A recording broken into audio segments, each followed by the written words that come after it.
Hello, and happy Father's Day. This is that special time when we remember and we honor those in our lives who lended that divine masculine to our experiences.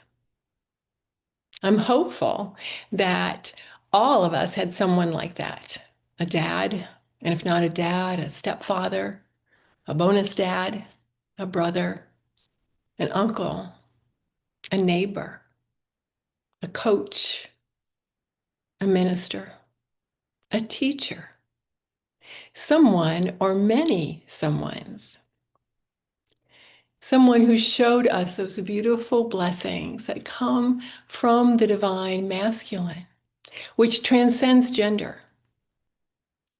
Now, it's been a few years since I've delivered a message on Father's Day, and it was the day I gave my tryout talk in June of 2016 here at Unity of the Keys, 10 years ago.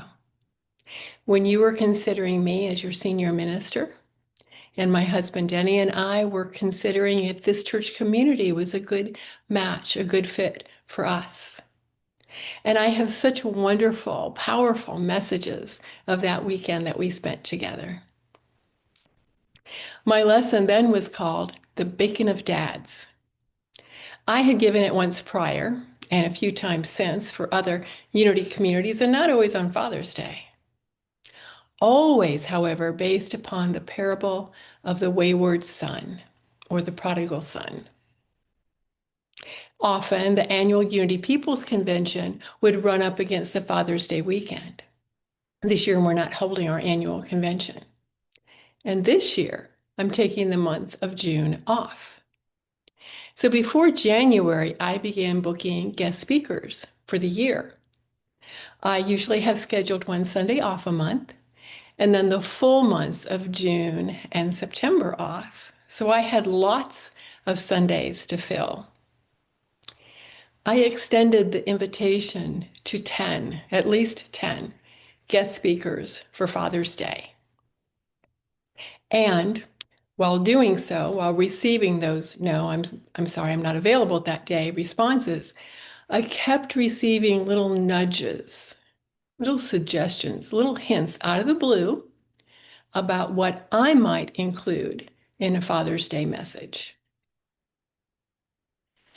Each time I prepare a lesson based upon this well-known parable, I learn something new, just as I did in the preparation for today. So it's interesting how the universe works, this divine order thing. It rarely reveals straight up what is in our highest good. It is always asking us to consider a different path than the one we are on. It kind of sneaks up on us. And then it clears the way. In this case, it cleared the way with "I'm sorry" responses to see how determined we are, how determined I was with our path that we're on, or if we're willing to listen to the guidance that we are receiving. It took a few no's. No, I'm sorry, I'm not available, before I opened myself up to that. So here I am, listening to that guidance and sharing this Father's Day message. So, what is the energy of the divine masculine? What are the attributes? What are the gifts that the masculine brings into our lives? Well, there's courage. Bravery is a masculine quality. There's confidence, independence, self-reliance, self-assuredness. There's assertiveness and leadership. The masculine qualities of discipline and structure, self-restraint, self-mastery. Logic, the intellect, is identified with the masculine. Great wisdom, a patient teacher. Masculine energy embraces responsibility and love, honors, protects, and provides for the family and loved ones. It lives with integrity, motivated by conviction not by comfort or convenience. It's strength, not measured alone by physical strength, but also strength of character, living by example, not for attention or recognition, but because of a core, deeply rooted belief. And on the other end of this stability, the other end of the spectrum is risk taking, daring, pushing beyond perceived limits. There are the masculine elements of fire and air. Now, these masculine qualities are not restricted to or defined by gender. We each carry these qualities in varying degrees. And we determined by choice and by practice how and how much we reveal them in our lives, where and to whom we express them. Now, there are laws that society follows and rules. Laws are more legally binding, applicable to everyone. Rules are more specific guidelines or directives. Now, when I shared with Denny my working title for today's lesson, Loving Beyond Rules, I said something about breaking rules. Denny's response to me was that he doesn't break rules. Now I laughed. And that's usually not the best response when holding a serious conversation, but I did laugh. And then I told him that I saw him break 3 rules in the past 10 minutes. So this was the setting. We were camping at the lake. The forecast was rain and more rain. So there were very few campsites occupied, which we considered perfect. And we only had one afternoon of rain. So the first rule broken. Our campsite was only the second or third when coming down from the main camp road. Then you follow the smaller camp road down the hill, down around, curve to the right, back up the hill. Or if there's no traffic, no one is coming, you could instead go back up the hill 2 or 3 sites.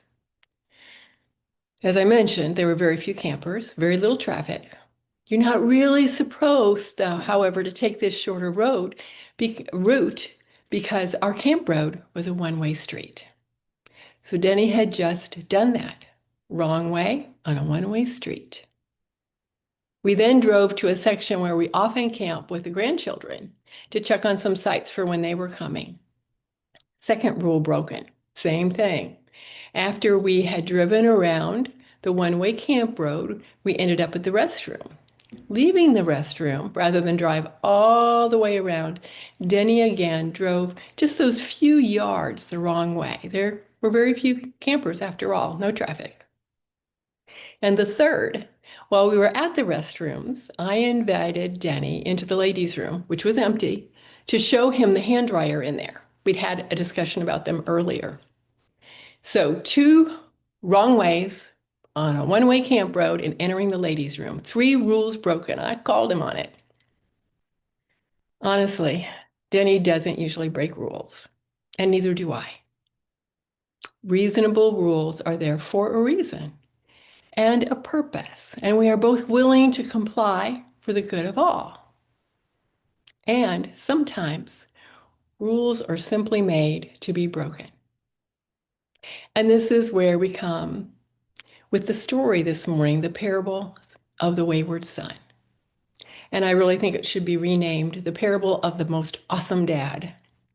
It comes to us from the Gospel of Luke, chapter 15. And we know the story. A man has 2 sons.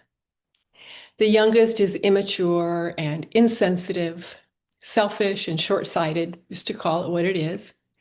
The younger son requests his inheritance early. He wants it now, and he is given the money. He goes off and squanders it all, we are told, with extravagance and sense pleasures.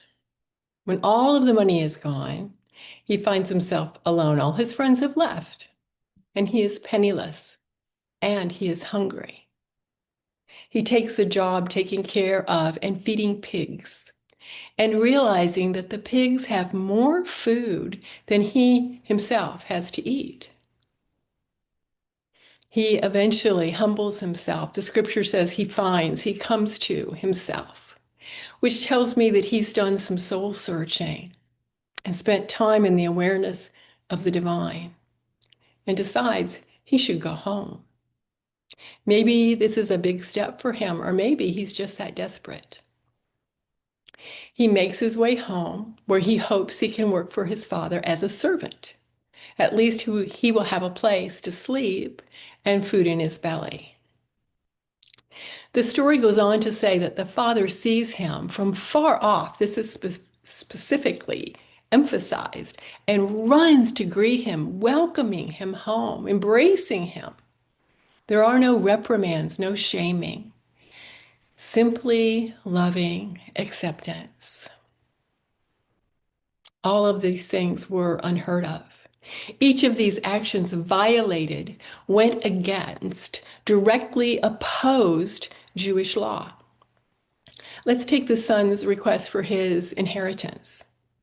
This was considered a great insult to his father, asking for his inheritance before his father had passed away, as if he were saying, "I wish you were dead." The Jewish community could have stoned the young man, stoned him to death for his outlandish, disrespectful request. And yet, the father granted him the money. Now, there's a lack of maturity and responsibility, the squandering of his fortune. His father had worked hard to make a good living for his family. He tried to set an example for his sons of honest labor and honoring God. And there's the debauchery and gambling, wine and women. What a disgrace. He came from a good home, an honorable home. Yet he acted in ways that were an embarrassment, not only to his family, but to his community and to his faith tradition. Even later, when he found himself poor and alone, tending to the pigs, which was prohibited in Jewish faith, tending to the animals that the Jews found unclean. Listeners would have found these actions abhorrent, not simply in poor taste as we might think of today, but absolutely morally repugnant, detestable, revolting, striking the very core of the halakha, meaning the path one walks, fundamental Jewish law. Now, Jesus knew this. Jesus was an observant Jew. He knew the impact of his story he was telling. And as was often his way, he apparently wanted to shock his audience. He wanted to shake the foundation of their restrictive mindset. He wanted to teach them to love beyond any human-made laws or restrictions. Even the father running to greet the son was in direct opposition to the Hebrew law. The father, as the elder, was always to wait for others to come to him. It was a sign of absolute respect of his role in the family of the patriarch, a highly respected role. And had the townspeople noticed what was going on, the return of this reckless and dishonored son, they would have been within their rights, the Jewish law, to stone the young man to death. Now, that may have been behind the father's desire to run to his son, to save him from harm before the townspeople could get to him. The harm the son was deemed to deserve under Hebrew Jewish law. The father loved his son, both of his sons, beyond what his culture, his society, his religion said was moral and right. The father loved them beyond the rules. All this father wanted to do upon his son's return was to celebrate the young man, to have the fatted calf slaughtered, to place the finest robes upon his son's shoulder, and a ring on his finger, and to gather together in joy, to hold a party. The father also exhibited patience and gave a listening ear to the elder son, the son who expressed resentment towards the celebration and acceptance of his brother. After all, he had stayed behind and worked, never having a calf slaughtered for him for a party. The father saw beyond the ego, the fear, the wounds symbolized by the elder son. He saw beyond the foolishness, the youthful selfishness, the self-centeredness, the delving into sense consciousness symbolized by the younger son. He fully embraced both, seeing beyond what they were manifesting, what they were expressing in the world. The father's intention, his goal was to love them fully and without restriction, regardless of the obstacles each tossed into his path. You know, those human aspects we find so difficult to accept. A challenging task for a human, one who is also wounded, as we all are. We each possess all of the qualities represented in this story.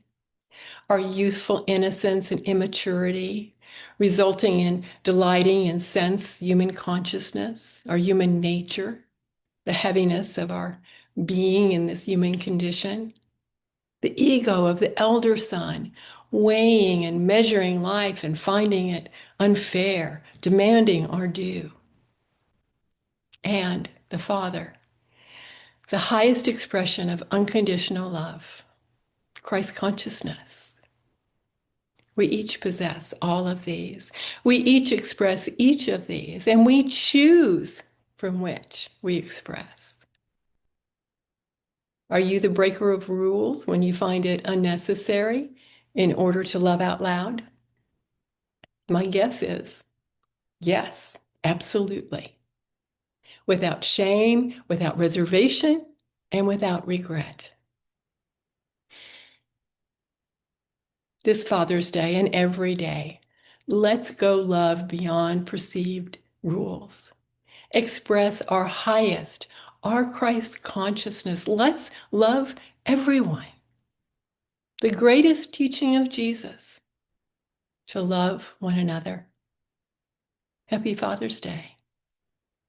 And so it is.